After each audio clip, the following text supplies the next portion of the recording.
What's going on, everybody? Welcome to another video. Today, I don't have my lights and stuff set up, and this is kind of an odd angle, but it's a very spur-of-the-moment video. I was just sitting here thinking, and I was like, man, I should make a video on this. So yesterday I was on an interview with the Japan Code, and someone had asked about setting goals for immersion time, or something to that effect, and he had talked about his goals, and then I had talked about my goals, right, of setting an hour. And I go into depth on this on the podcast, but I thought that this was a great opportunity to make a video because I think this is a very useful information.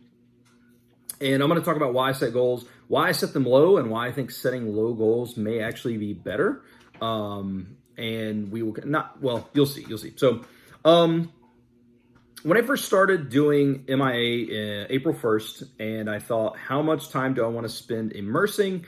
And this isn't a comprehensible input argument. Like, I'm doing it for the idea of being used to the language and learning how to parse the sounds. I think people underestimate that you need to listen to the language in order to be able to understand the language. But, so how much time do I want to immerse? How much time do I want to give my brain the ability to watch this Japanese, try to unlock it and decode it from, a standpoint of context clues and stuff like that? How much time do I want to spend on that? And I watched a bunch of people's videos on how much, they do, what their goals were. And it was, 4 hours a day, 5 hours a day, 6 hours a day. And I thought, okay. And then I would go and I'd watch another video and they'd be like, well, I did do a lot, but I didn't hit my 4 hours. There were a couple of days I only hit 3 and I just don't know. And I thought, interesting. So what I did was I set a goal of 1 hour a day of immersion. And I think that this may be better, which this is just based on my own personal me, but I think that this may be better. And the reason is this. I do think that your mindset can affect your ability to learn. If you start having a negative connotation with the language, I do think that can be a very negative thing in terms of your study. You're going to be a little more resentful when you study, and therefore I don't think that you're going to retain as much information. That's just me. I have no science to back that up or studies. I just feel like that. I know that I've been studying from a negative place before, and I might as well have not been studying. That's just from my own personal experience. So when I see these people and they say 4 hours, oh man, I only hit 3, and you can just see kind of the demeanor in them change. And obviously a lot of them have still went on to have incredible results. But just the demeanor of it, I thought, I don't want that. I don't want to be upset with my language learning. So I set a goal for an hour. And the reason is, if I set a goal for an hour, and then I say, okay, I'm going to study at bare minimum an hour, because an hour is something I know that I can do every day. There's not a day that goes by that I don't watch, Japanese related content for an hour. So, and that I'm not counting time. This is not including Anki time and stuff like that. Although I have been tracking a little bit more of that to see how much I actually am studying, immersion included, but this is just about immersion. And so basically what happens is this. After an hour, right? And so even when I've hit more, I don't set a goal for higher the next day. It's still an hour. And the reason is because when I hit an hour, if I have more time, I'll watch another TV show. Let's say 20 minutes, 25 minutes, or watch a YouTube video, 10 minutes, whatever, right? Well, now I've studied an hour and 10 minutes. So in my head, I already knew I was only studying an hour. And I got an additional 10 minutes.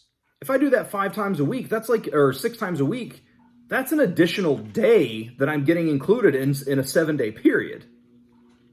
Or a 6-day period, whatever. So basically it's like studying 7 days in 6 days, like in terms of the hour-long stuff. And that boosts my confidence because I say, man, I hit that goal and I'm just going to do more. And so it built this pattern for me of being excited about what I was doing. And it's a mental trick on myself, right? And you're probably thinking like, well, isn't you talking about it? You are talking, okay, we're trying to get this English thing down. You are talking about it, so doesn't that let your brain know what you're doing? But I mean, it doesn't. Like, I'm still basically tricking myself into being happy every day because I surpass that hour pretty regularly. The other thing is, again, if I would set it for 2 hours and I don't hit an hour and a half, the way that myself works is, I'm speaking just from personal experience, guys, and the way that my brain is, the way that my attitude is and stuff. I have to adapt language learning to that. That's just the natural part of life. You have to adapt it to the way that your personality is. So if I set it for 2 hours and I study for an hour and a half, Well, if my original goal was an hour and I set it for an hour and a half, that's 30 bonus minutes. Holy crap, that's awesome. I'm super happy. If I set it for 2 hours and only do an hour and a half, man, I didn't hit 2 hours and I feel like I'm falling behind.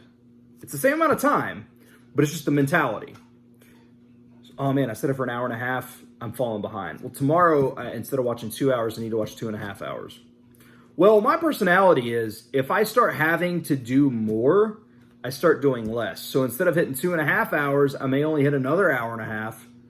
Man, the next day now I got to do 3 hours or 3.5 hours of immersion to catch up. So I just think it's a very dangerous thing for me. Again, 100%. This is for me. If you're not the type of person that this affects, this video is probably useless for you. Maybe I should have said that at the beginning. But in terms of me, I have to adapt language learning to my personality. Yesterday, I immersed for 2 hours and 10 minutes on top of over an hour of active study with Anki and some flashcards and stuff. So that was an incredible day for me. What's my goal today? It's an hour. If I hit another 3 hours, holy crap, that is crazy. That means I've done 6 days worth of study in 2 days. But, the next day it'll still be an hour because I want that confidence boost. I want that endorphin release. I want that happiness that, because that I think is making language learning easier. So I think that's it. I feel like I didn't ramble as bad in this video. Hopefully this makes sense to you. If you have any questions, let me know down below and I will try to answer them. But I just wanted to talk about that. And I know, because language learning is you get in what you get out what you put in. And I understand that. And I think that coming to terms with I'm not going to learn Japanese in 3 months and understanding this is going to be a very, very long journey, I think that has made me okay with the idea of an hour or whatever. And knowing it's going to take a little bit of time. That's why I set the goal for low. An hour is something that there's no excuse for me not to get in a day with. It's not that I have a ton of time because I don't, but in terms of just what I have going on, that's something I can do.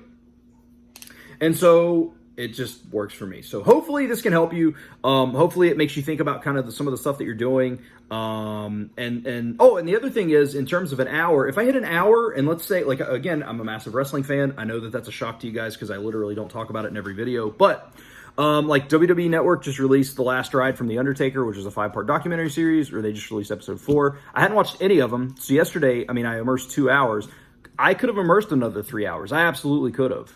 But I hadn't seen any of that documentary, and so I watched it. So also setting that low goal, knowing I'm advancing, even if it's a little bit slower, I can still enjoy the things that I absolutely love. So, yeah. Anyway, I'm going to end the video here. Thank you all for watching. I hope you enjoyed. If you have any questions, let me know down below. Follow me on social media if you haven't, at Seabolt Speaks. That is Twitter, Instagram, Facebook, whatever. And hopefully you enjoyed that, and I will see you all in the next video.